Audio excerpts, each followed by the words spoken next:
want to put on my other hat, and I'm going to introduce our speaker. So our speaker today is Laura Miller. In her 20 years with Montgomery County as a forester, Laura Miller has been a liaison between people, the county government, and the forests and trees. She is looking forward to working with the master gardeners in her efforts to conserve canopy and plant shade trees across the county. Please check out treemontgomery.org for details about opportunities to obtain shade trees. And I'm going to turn it over to Laura. Welcome. Good morning, everybody. I'm hoping someone confirms that you can see my screen. Yes. Can you see it? Yes. Awesome. Here. Okay. Yeah. So thank you for that great introduction and the opportunity to talk to everybody this morning and listening to the conversations that have happened already. I think there's a couple of things that I'm going to present today that could be really helpful. I want you all to put on your big ears because in this slide presentation, there's lots and lots of information, lots of links to the programs and things that I talk about. And I am going to provide you with a copy of this presentation when you're all done. So just sit back, relax, put your big ears on because you'll get all this information. I like to start out with the kind of remembrance of or thoughtfulness about how many benefits that we get from trees, particularly the large shade trees. And I'm sure all of you can come up with some ideas on your own. But in just listening to Renew talk about the gardens at the Walter Reed, we have studies that tell us that if hospital patients can see out of windows and look at trees in particular, then they need less medication and for pain management, and they also recover more quickly. So that applies to, I think, everybody, whether they're in the hospital or not. We also know that school children who can see trees need less discipline. And the list goes on and on and on of things that we really can't put dollar signs onto, but we know that trees and being able to simply see trees makes an enormous impact in our quality of lives. One of the things I was asked to talk about is kind of conservation of trees and where we are in the county, and then also what can you guys do to help? Well, I like to start my my presentations by talking about some definitions. You know, what is the difference between conservation and preservation? Okay, so here's the first beautiful slide that I put up. Trees are so photogenic that it's really easy for me to come up with a nice PowerPoint. Now, everyone can see this, right? And you can see my pointer in the bottom corner. Yes, you do. Correct? Yes. Yeah. Okay, great. I'm sorry about that, everybody. And then here's the second one with all the benefits that we list. There's lots and lots and lots of benefits of trees. Even when it's cold and dreary outside or everything's covered in ice, there's lots of benefits of trees and canopy and forest. And I'm sure that you can all name one or two that are not on this list at all. And then again, I like to talk about some definitions and get us all on the same page at the beginning of things. And I was asked to talk a little bit about conservation. It was proposed as an idea. And we often hear the words conservation and preservation, and really what do they mean and are they interchangeable? Well, they're not really interchangeable. Preservation is more of a, let's just kind of protect it and look at it and not touch it. Whereas conservation is how can we maintain this or manage it in a sustainable way for the best of that in natural resource, but that allows us to use it. So conservation allows us to use the natural resources in a sustainable manner, and preservation really protects us from using them when we talk about natural resources, particularly trees and forests. So there's also a couple of words that float around about tree canopy and forest cover and canopy coverage and forest coverage. And what do these mean? Well, the canopy, the tree canopy is the area that's covered by the crown of one or more trees. Pretty simple definition. If a raindrop falls out of the sky, what exactly does it hit first? Does it hit the tree, or does it hit a rooftop or a road or something else? If it hits a tree, it's part of the tree canopy. And we typically measure this by looking at a top-down view and literally draw lines around where there's tree cover and where there isn't, and we get a calculation of the percentage of area that's covered by trees. And then we do the same thing with forest cover.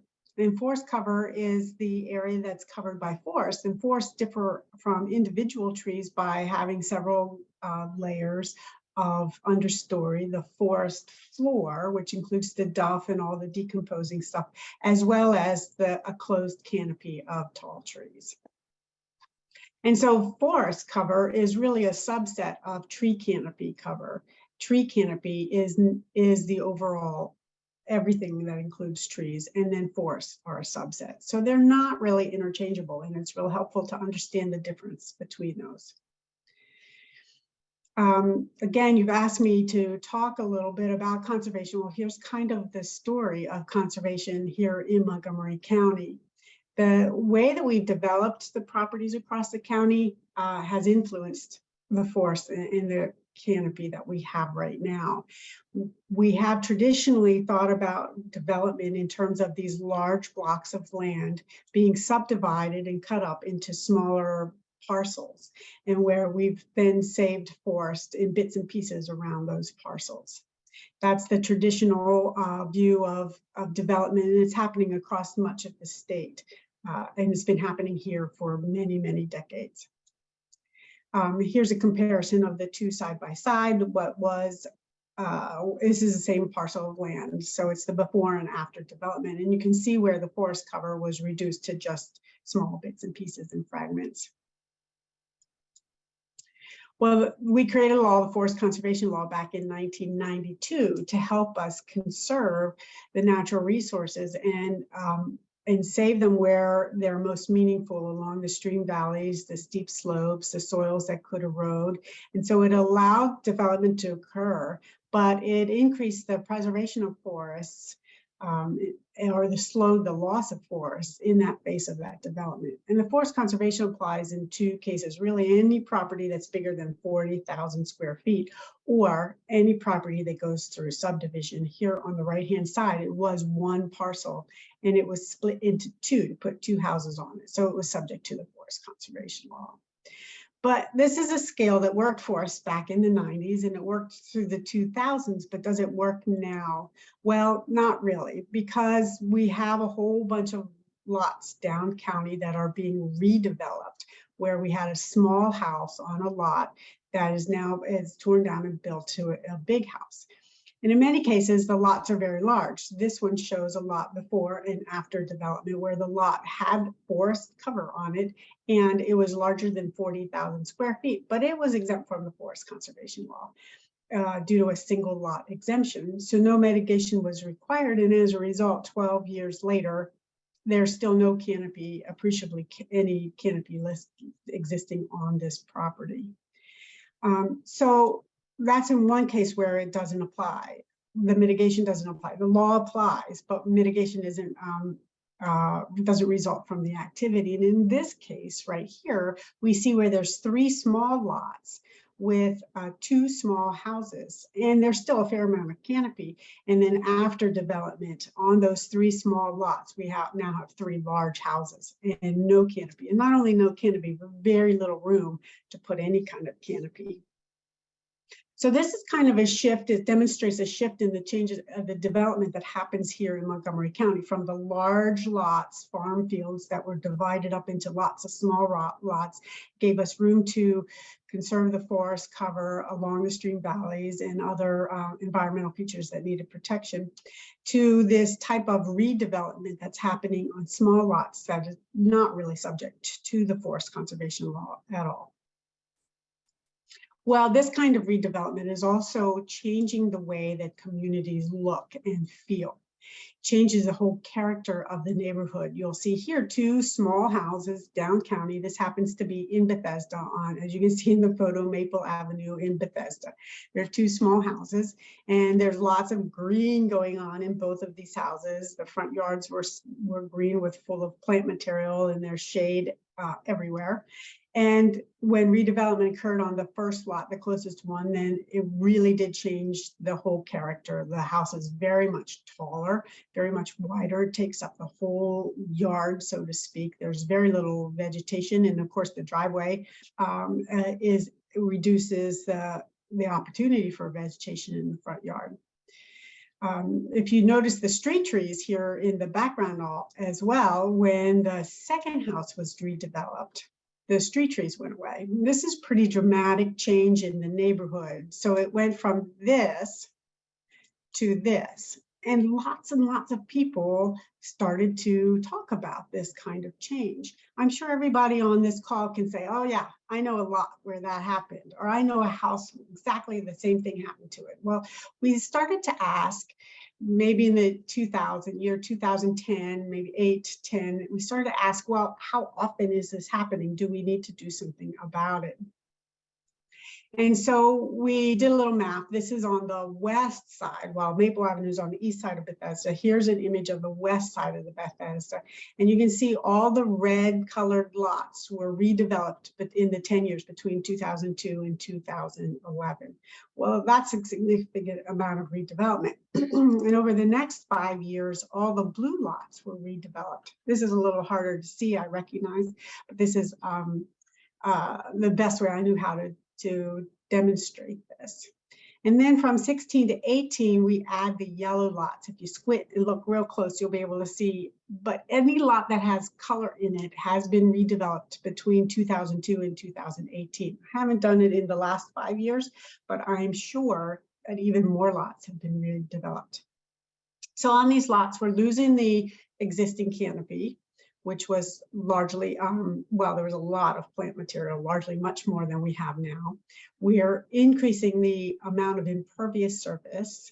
We're decreasing the opportunity for growing anything out there. And we're also increasing compaction in noise and runoff and all of that, all of the ball work that goes with the redevelopment.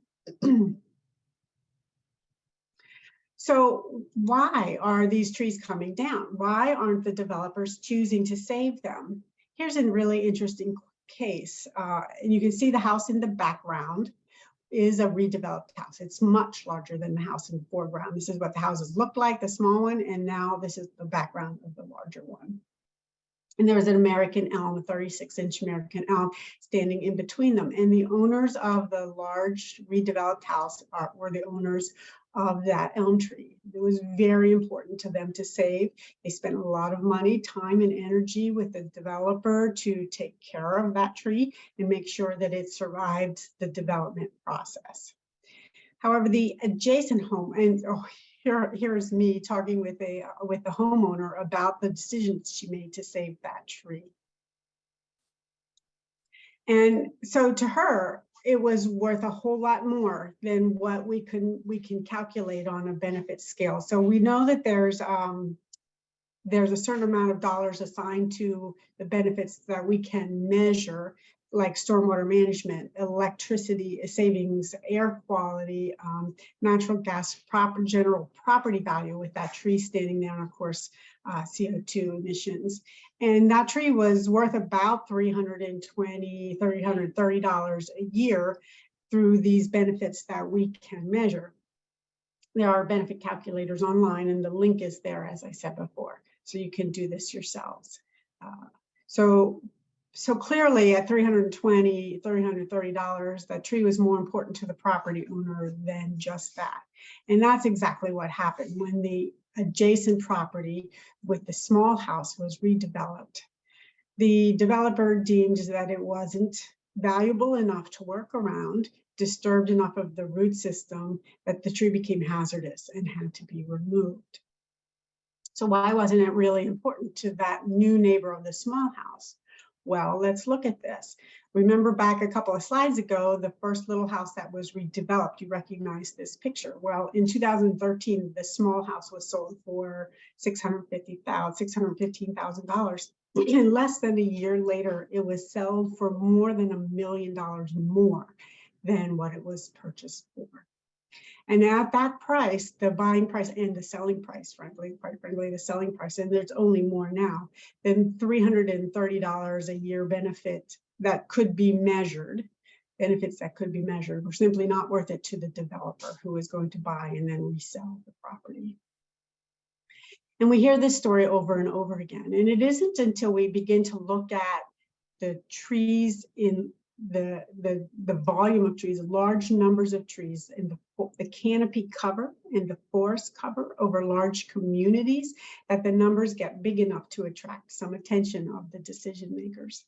These numbers right here are for DC. The iTree ecosystem analysis is a US Forest Service product, and it's really very well researched, and it provides us with more information about what the entire community of trees in DC is doing for DC.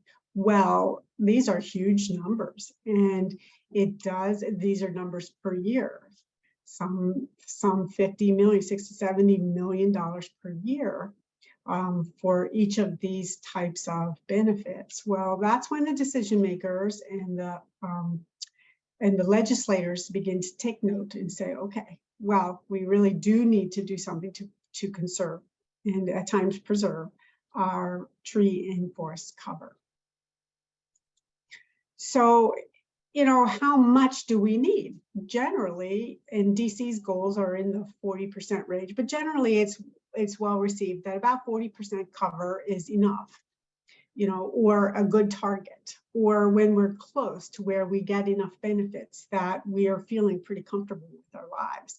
And so here's a place in Montgomery County. It's up along the Beltway. You can see the Beltway at the very top of the photo. And it changed between the 2 years. The canopy went down a little bit, but it's still within that 40% range. But, you know, is that enough to consider? Is that the only thing that we want to consider?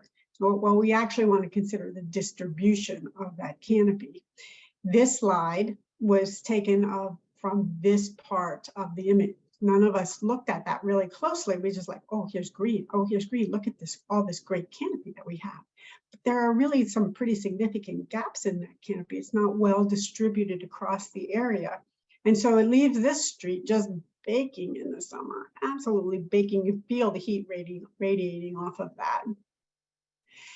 Likewise, from an aerial view, you can see all the rooftops that are baking, and you can just imagine their electric bills at the end of the day, right?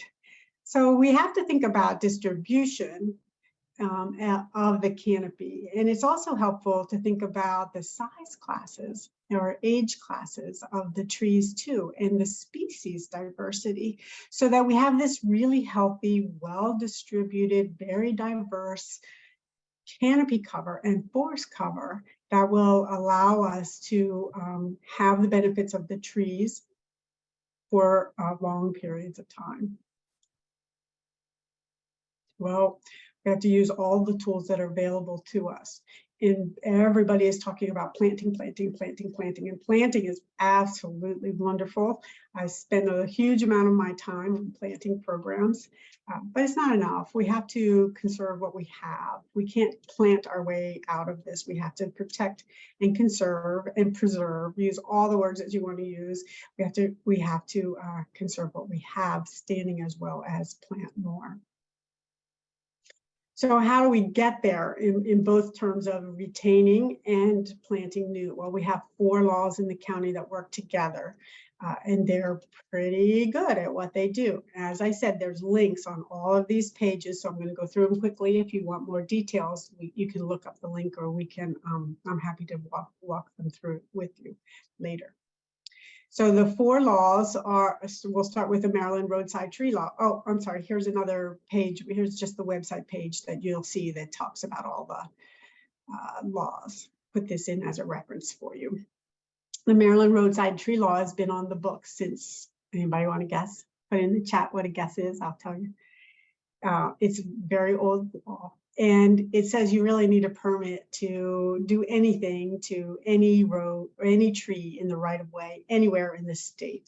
It actually is working. If you go from state to state and you look at the trees that are along states in other roads, they're simply not there. And Maryland has a lot of roadside trees compared to most of the other states. And some of the trees look miserable. Some of them have been pruned ridiculously, but they are real workhorses because they cover the asphalt and the impervious surface that we have of the road, and they cool the road. And they have made a huge difference in the state of Maryland. So much so that Montgomery County passed its own roadside tree law that says not only do you need a permit if you do anything to a roadside tree, but your development plans have to be reviewed to see if we can save those roadside trees. Keep the heavy machines from parking right on them. Keep the piles of gravel to not be placed right next to the roadside tree, but to be managed in a better way so that these roadside trees have a better chance. And about this time in my talk, everybody says, oh, well, what exactly is a roadside tree? So exactly what a roadside tree is defined in both laws the same way, and is a woody stem that's, has any above ground parts. Part of the stem in the right of way. And here's generally where the stem changes from the above ground part of the tree trunk to the roots below. So if you have a tree that encroaches into the right of way in any way, then it's a roadside tree and you need a permit to do anything to it. The next oldest law is the Forest Conservation Law. We touched on this a little bit earlier. It was really designed to slow the loss of forest in the face of development. And we know that it works very well for these large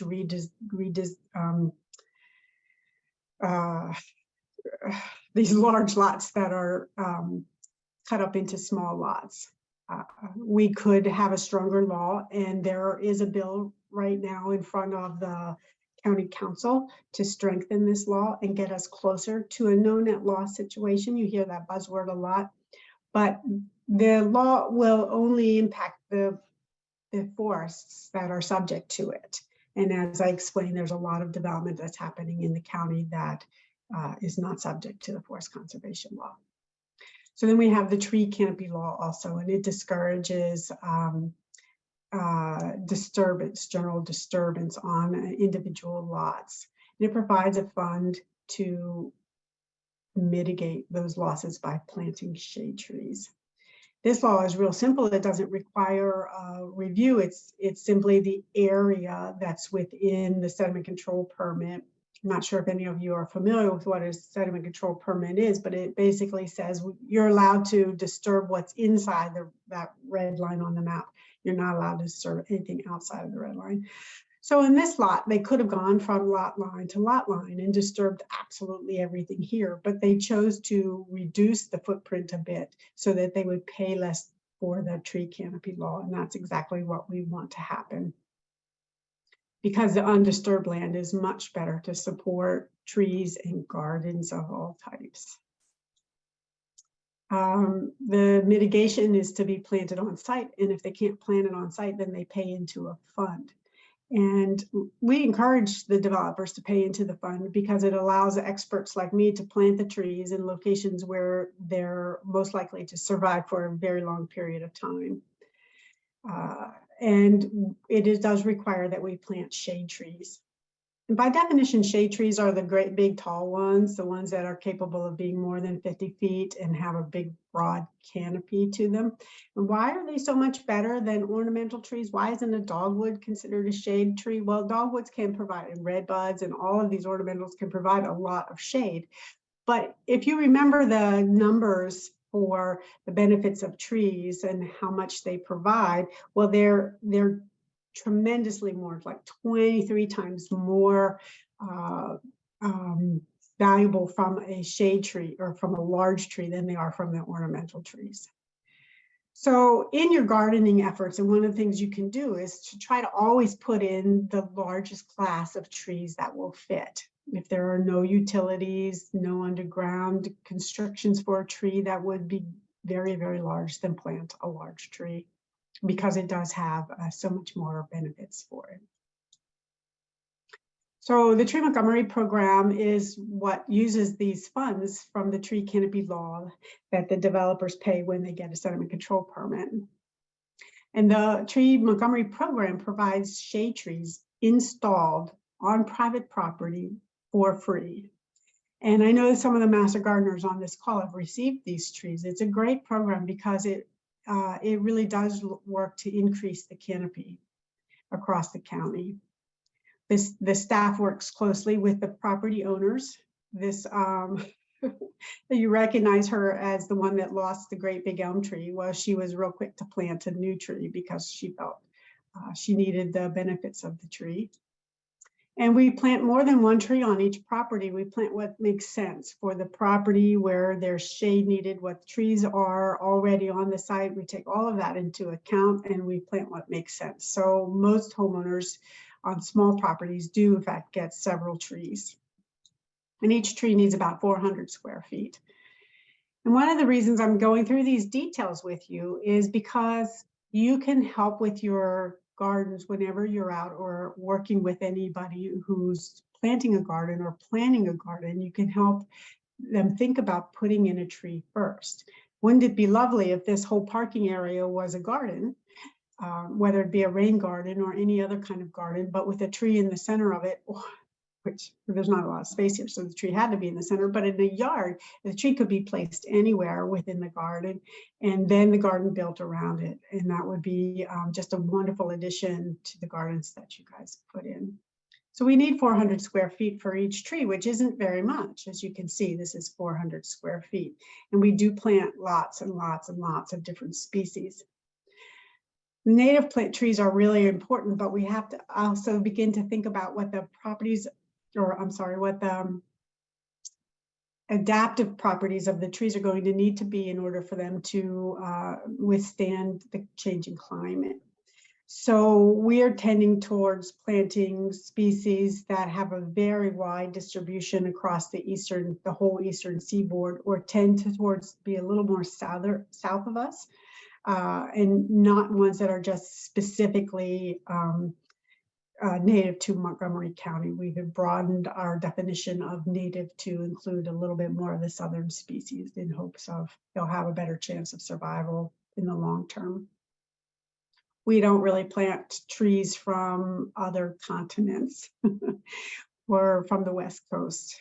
We do try to keep it here or on the eastern seaboard. And the trees are really big. This is the size of the trees that we put in. They're 2 to 3 inches in caliper, and they're honestly 15 to 20 feet tall. They'll all grow to be mature sizes of 50 feet or more. And we do protect them from deer rubbing. And we help with information on how to prune, water, and weed. We really do provide a lot of help. And if there's a community that simply can't manage to take care of the trees for themselves for lots of different reasons, then we can help with some long-term aftercare as well. And we do it on very, very carefully on properties. We take great care of the properties themselves. And so I was thinking about this program for both the garden that you talked about for the Walter Reed site, as well as the other garden, which now is going to slip my mind, where you are looking for volunteers to help with the gardens. And so all of those gardens, we could probably provide some free trees to help with the garden itself. We do have a great website with lots of information, and we have a how-to that details how the program works for you. And we do also have a list of other planting programs that are in the community. If Tree Montgomery doesn't work out for you, there's lots and lots of planting programs, and we maintain the list here on the website as well. And quickly, there's the street tree planting program. As I said before, the street trees are the real workhorses of the canopy down county particularly, and the best way to request a new street tree is to call 311. Reforest Montgomery has several planting programs, including an urban tree planting program, so it's worth checking them out. And then there's coupons. If you do want an ornamental tree, or that's the tree that will fit best to where you're going, then there's a couple of coupons that are provided. I understand the Reforest Montgomery one is going to go from $40 up to $50. I believe it's going to increase very soon. And then for more of a larger properties, there are several state programs for trees for larger properties that are closer towards reforestation efforts.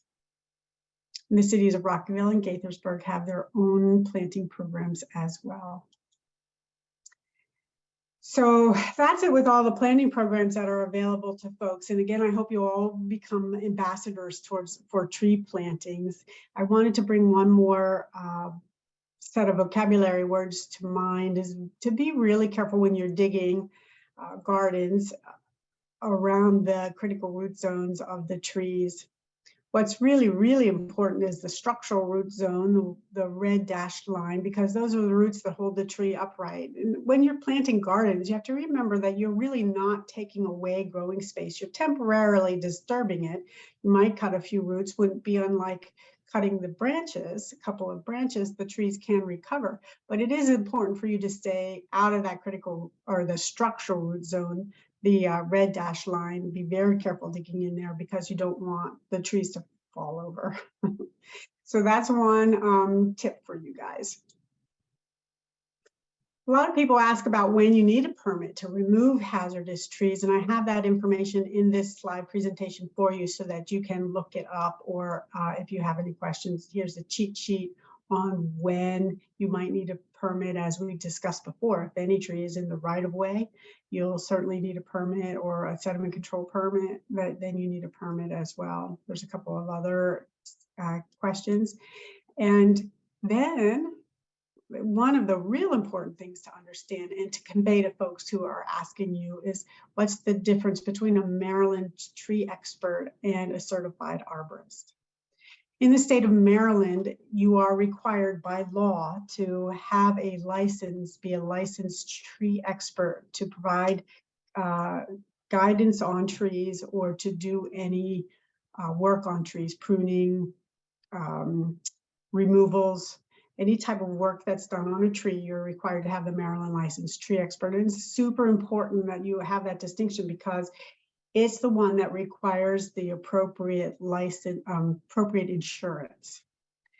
Where the certified arborist programs and accredited programs are awesome. Most of the better arborists have both the Maryland tree expert license and are certified arborists, but the certified arborist programs are not required by law in Maryland and do not require insurance.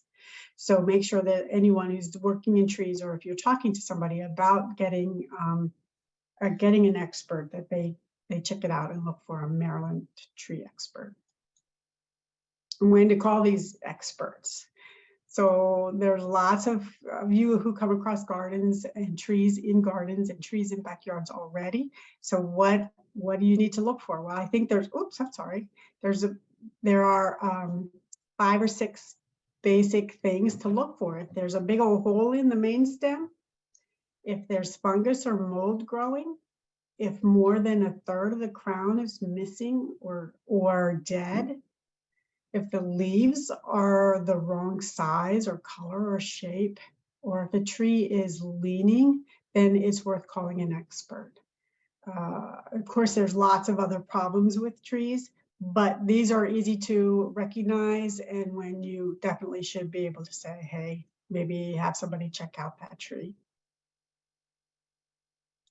And then another thing that you guys can all do is work on removing the invasive vines from trees. They really are detrimental because they cause a lot of problems for trees. They cover the bark, and so then a lot of decay and occurs under that cover, never quite dries out the way it's supposed to. They're tremendously heavy for trees as well. And they often overtop the crown completely and shade out all the leaves. So we need to manage vines to the degree possible. Here's an image of the English ivy and the bittersweet down in the corner. I have I've included a photo of the poison ivy with a Carolina chickadee on it. Poison ivy is interesting because it's not actually an invasive species. It stays well within the canopy of the tree and along the main stem. It's a marvelous source of food for birds, but it is problematic for us.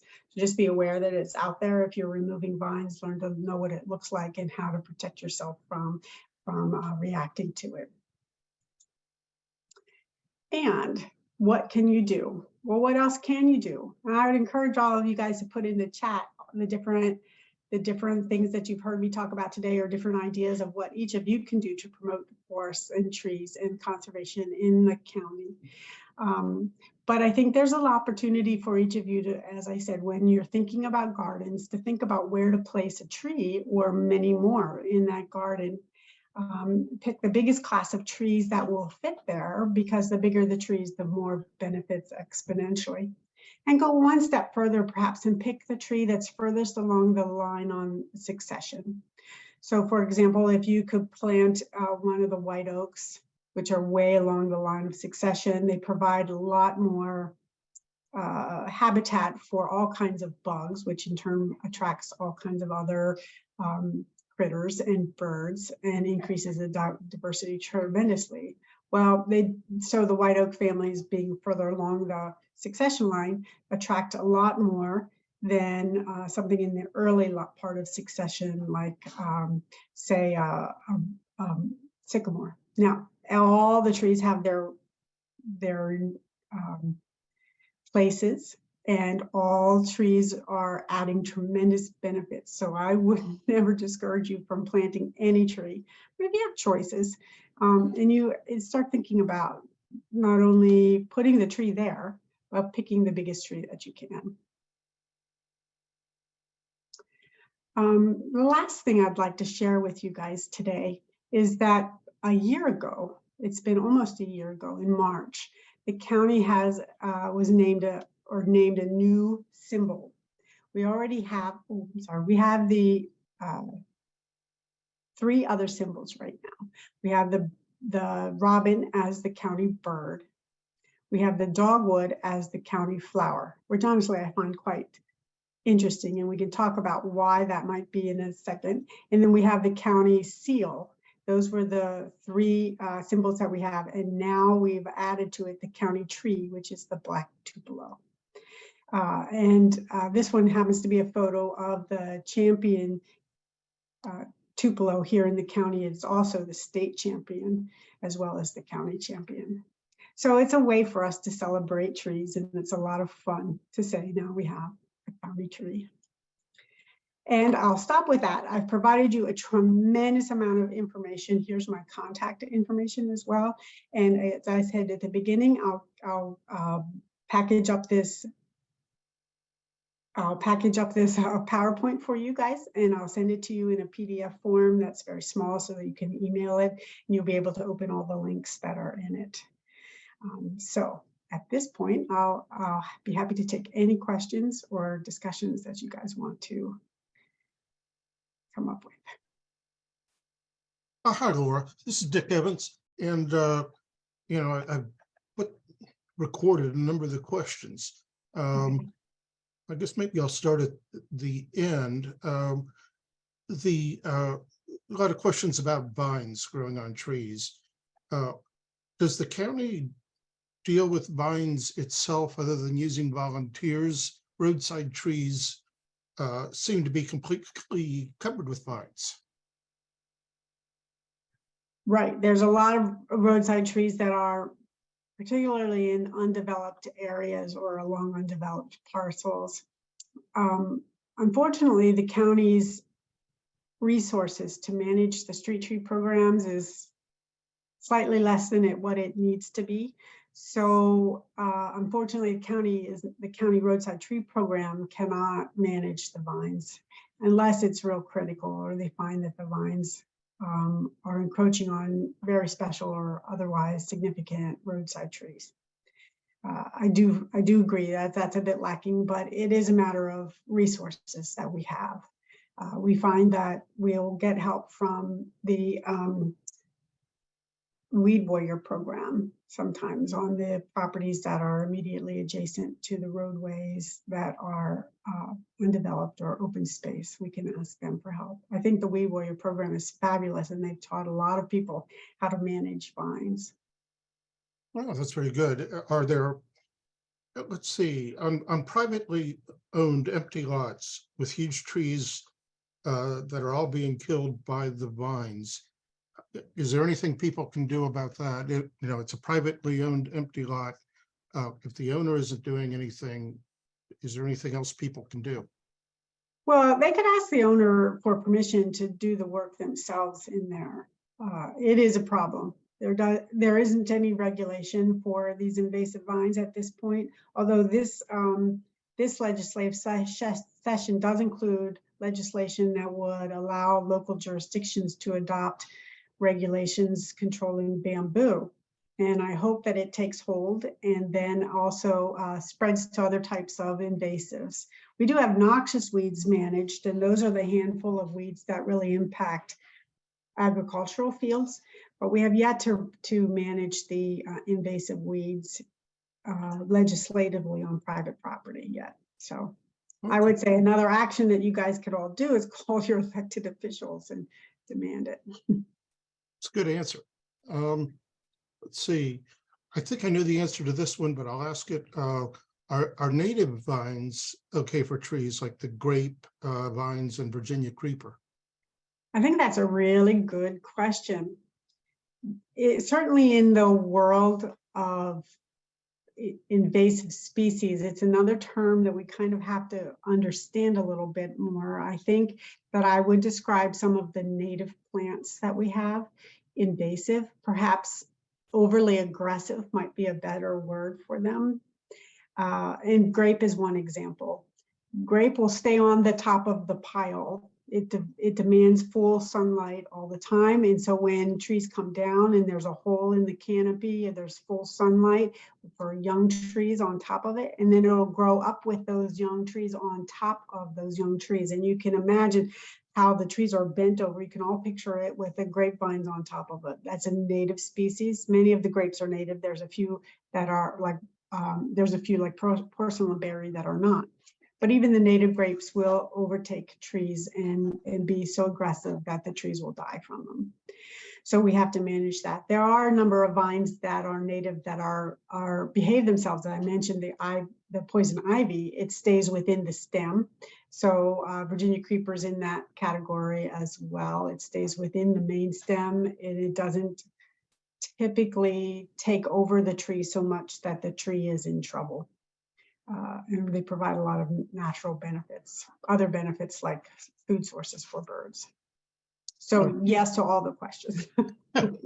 Thank you. Yeah, I personally had a number of trees damaged by or brought down by grapevines, and whenever I see one, and if I have a saw handy, I go ahead and cut it.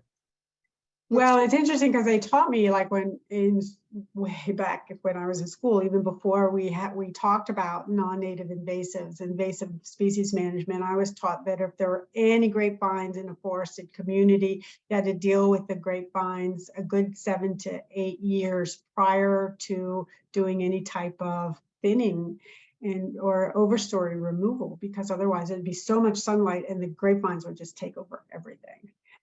So that one is a problem even in the woods for people. Yeah. Okay, thank you. Let's see, here's a question. I have I guess a forest conservation area abutting me with a big slippery elm with a big rotting area midway up. I worry it'll come down in a storm, crush my fence and other new trees I've planted below them. What are my options? So that is a fabulous question, and it happens a lot in this county. So what you're talking about is a tree that's on an adjacent property that is compromised and could be hazardous, and it could then impact your property, or the other way around, or that tree in your yard that could impact your house. So it's helpful to understand that there's a definition to a hazardous tree. It's a tree that has something wrong with it or was likely to fail, and then a tree that has a target, like your fence, your newly planted trees, your house, your driveway and your car, those kinds of things.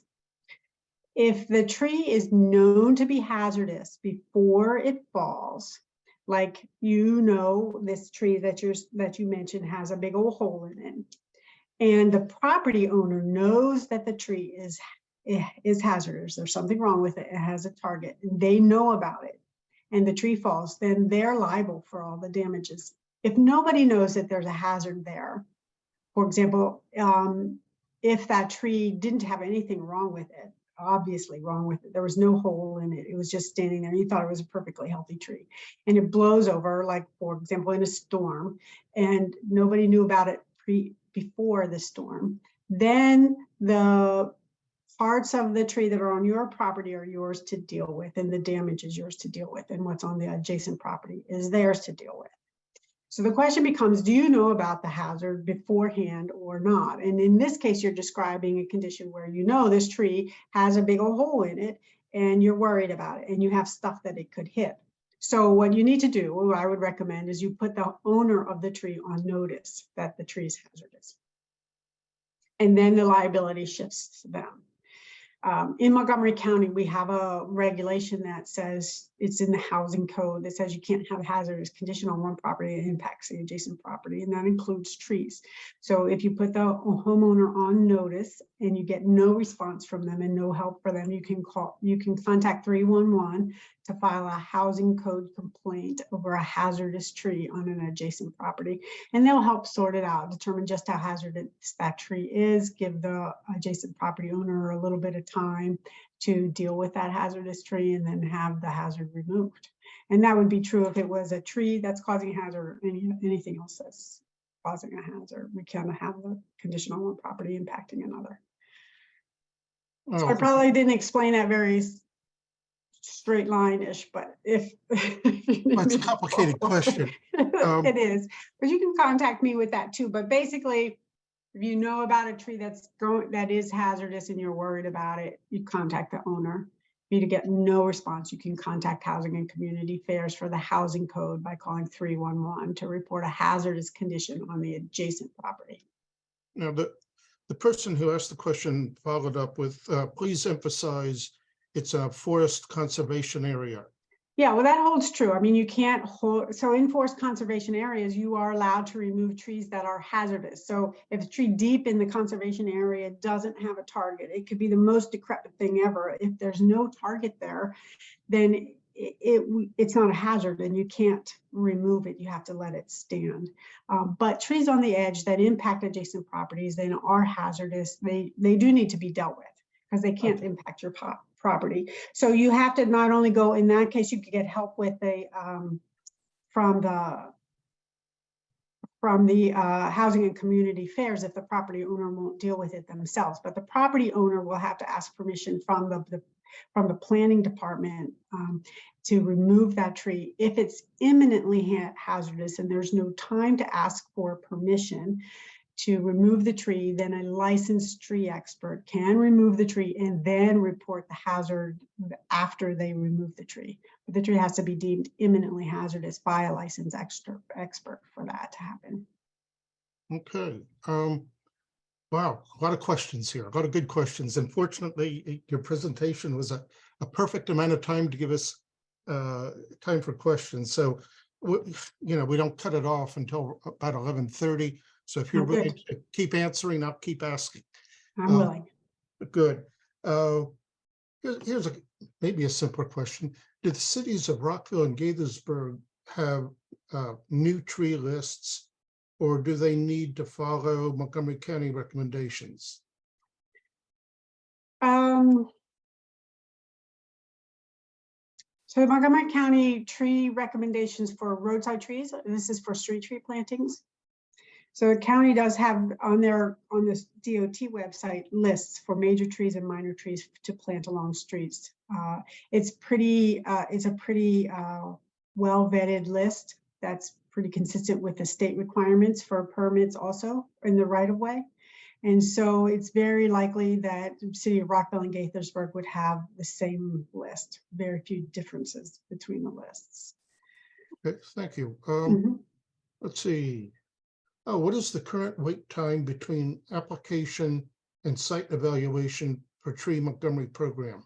Another great question, because we have a well-deserved reputation of being slow. However, we have fixed that problem. We have now added several staff members, and our wait time is the next season. So if you apply now, our seasons are through the winter. We start planting as soon as we can in the fall, sometimes in December even, and then we plant all the way through to leaf out in the spring. So if you apply right now, it's a little too late to get the whole process completed by March or so for this year, but you will get a tree next winter. We will contact you sometime in the spring or summer, and you'd be on the list for a planting next winter. And that would hold true all the way through applications, probably up until about the 1st of July. If we are really running smoothly, maybe a little bit longer. If you apply into August, you'll be guaranteed to get a tree that coming winter season. If you apply after that, we continue to work really hard. Like right now, we're signing applications right now in hopes that we can get the tree in the ground in March and April. We're a little cautious about that, but the later in the season you get, the more likely it is it's going to be pushed to the next season, just because of the timing of the planting. So I will also add, though, when we reach out to you, respond, because a lot of residents just sit on our emails and don't respond right away, and so then their trees are delayed because they're slow about the application process. Okay, I don't know if this is a related question or not. Why does it take 3 to 5 years to replace a street tree? Well, they're getting better at it too. They have some extra dollars, just like the Tree Montgomery does, and their waiting list, I understand, is shorter than it ever has been. But it's a funding issue for them as well. It's a limited staff time and funding time, and they get to it as quick as they can. In some cases, there are stumps in the way. And when there's absolutely no way to avoid the stump, then we have to wait for the stump to be removed. And that is a long list, again, just because of resources. Good, okay. So be a squeaky wheel. Because the more squeaky wheels we have, then the more support we get for additional funding. Be a squeaky wheel all the way up to the elected officials to provide more funding for these. Because again, I think the street trees are the workhorses, right?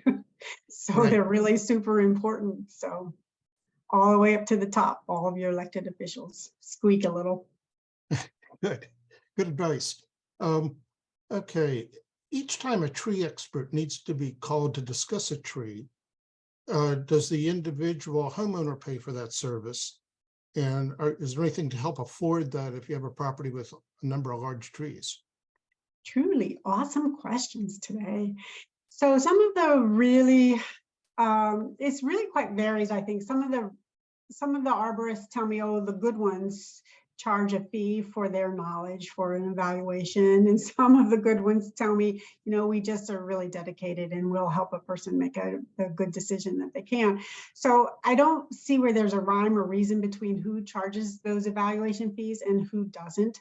But to me, most of the ones will then allow you to apply that to any work that is done. I would check them out and just actually contact the state and make sure that they have their Maryland licensed tree expert, follow up on their credentials for the certification programs. And then I would ask for the highest person that you can actually get to. Sometimes the climbers are really good at climbing and cutting and not really good at evaluating and recommending. And sometimes it's the other way around. The guys on the ground just don't ever really look up and the climbers know what they're doing. So when you choose an expert, I would ask them for references, of course, and check out those references, but make sure that whatever information that they're providing you makes sense to you. If they can't communicate to you in a way that you understand, then they're not doing their jobs very well. And it's whatever company you're most comfortable with and what you can then afford and what you feel is reasonable for your trees. Okay, good. It's just so subjective, unfortunately, still in the communities. And I cannot recommend companies, but I know that there are a number of companies that do a lot of research and share that research. with everybody. And so they share it publicly, but they also make sure that their own arborists are really well trained. And I would probably tend towards one of those. Okay, good answer again. Let's see. Oh, where is the state or county champion trees located? Or is there such a thing? Or So the Maryland Forestry Board for Montgomery County, each county has a board, and they keep their own county's register of trees. And the Montgomery County Forestry Board has a website, but it's also on the DEP website. And if you go to the page that has the permit information that I share in my PowerPoint, you'll see links to the Montgomery County champion trees. You can also just Google that, and one of the other brochures will come up. And that's the list of county trees that we're watching. That there's a couple of different ways to access that as well, but primarily go to the Montgomery County Forestry Board or the DEP pages for the champion trees. So each species has its own champion tree. There's a national champion tree, there's a state champion tree, and a county champion tree. And in Montgomery County, we have 4 or 5 national champions, as well as a whole bunch of state champions, and then the rest of the species are county champions. And we track 4 or 5 at least of each species. So for example, with the white oaks, right now, the linden oak did demise over the summer, and so the Travilla oak is the champion county white oak tree. But we also track about 10 other white oak trees because they just get to be great big old fat things. Same with the dogwoods. They're very small, but there are champion dogwoods, and we have probably 3 or 4 of them on the list that we track. So in the champion tree register that's published every couple of years, there's typically a list of trees that are publicly accessible that are also champions. So you can check out those trees without trespassing on private property. You can check out those trees and really admire them and take photos of them. I encourage everyone to do so. okay, let's see. Here's an interesting one. I think this audience is very bought into the benefit from trees. It's obviously a virtuous goal to have more trees. How does this goal coexist with the goal of more affordable housing, which is also a virtual goal, and with the new Thrive Montgomery program that pushes more density? Right. Everything is a balance. And we are working really hard to make sure that we have opportunities to plant trees in our urban areas, all the way from including requirements for tree boxes to be installed under sidewalks so that roots can grow and be fed with water and nutrients under the sidewalk, and we can walk across the top of them, which would allow big old trees right in very urban areas, to actually requiring some green space and parkland within these urban communities that will allow not only us to play and live in these, but provide a lot of canopy cover in areas. There's a bit of a sliding scale for the percent canopy coverage that we target in communities with the high density industrial ones being the lowest expectations, 4% canopy coverage, and then low density residential or houses on bigger lots to have a high percentage of canopy coverage for expectations. So we're trying to put canopy where we can. And I think that kind of scale of planting planning is best done in the master plan at that level. Because as I said, if we look at the whole county, we think 40% is a great target. Well, right now we think the canopy coverage of the whole county is in about 50%. So we've met our target. Why do more? But we know it's not well distributed at all. And in order to get that distribution, we should look to the master planning process. And I think they're doing very well with it. Strive is an umbrella type of plan that would guide the master plans. So be involved in the master planning process in your local communities. Okay, yeah, it's always important to public involvement to try to influence and encourage. I don't know. There have been a lot of comments about the county process for, well, for instance, allowing what's the term, redevelopment?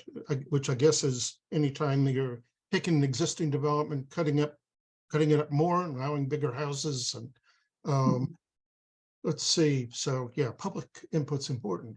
Yes. And here's a similar one. I live in Kenwood Park. The county has informed us they're going to be putting in sidewalk, which will cause numerous mature trees to be cut down. What can we do to prevent these trees from coming down? Project is in conjunction with new houses replacing original houses, and it's destroying our canopy. Now, how can the county be running a program like Tree Montgomery while it's taking down trees for sidewalks? Right. Again, the balance is really kind of a funny thing. When we typically look to put in sidewalks right now, it's also because we're trying to reach that goal of zero traffic related deaths, right? We have we have a fairly high number of incidents involving pedestrians and cars, and we're particularly interested in keeping children on sidewalks when they're walking to schools.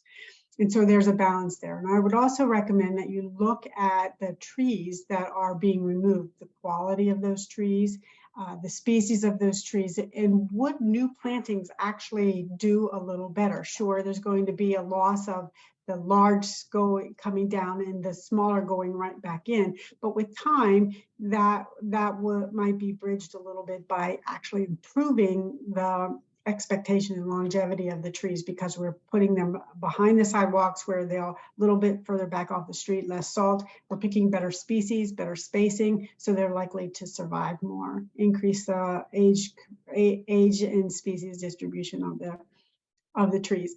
But at the end of the day, trees are being removed for another benefit, so there's safety on the sidewalks. And I think the more that we put trees off the right of way and onto private property, the more chances we have of maintaining kind of that even distribution.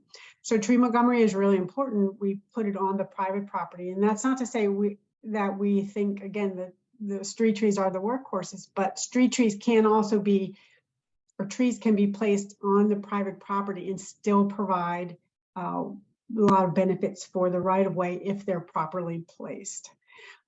So it's a balance that the communities have to work through. So I would say get involved, contact DOT about the street tree, about the sidewalk project, and make sure that your voice is heard. Okay, very good. Let's see. And I think I'm running out of strength to keep asking questions.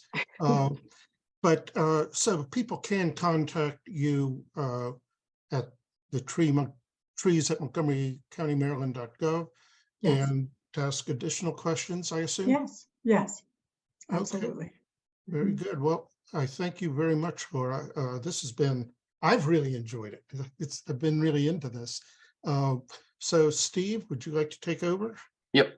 Thanks, Dick. Hey, and just closing things up, everyone. And I want to thank our tech team, Patricia and Dick today. Also want to thank our new class, those folks that were able to do 40 service hours. I know it's a little difficult and still a little bit of trying times with the effect of COVID, but I appreciate you guys completing your 40 service hours by the end of the year.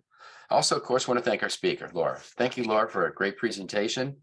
And I'm going to, other thing, just kind of remind folks, if you get a chance, stop by the extension office. We've got Master Gardener calendars that are down in the phone room or the ballot room. They're in a box right outside the file cabinets. Pick up one if you're around. Plan to be up there next Tuesday. And again, thank you, Laura, and close things up. And thanks to all of you for all your help for the past year. And I hope to see you guys soon sometime.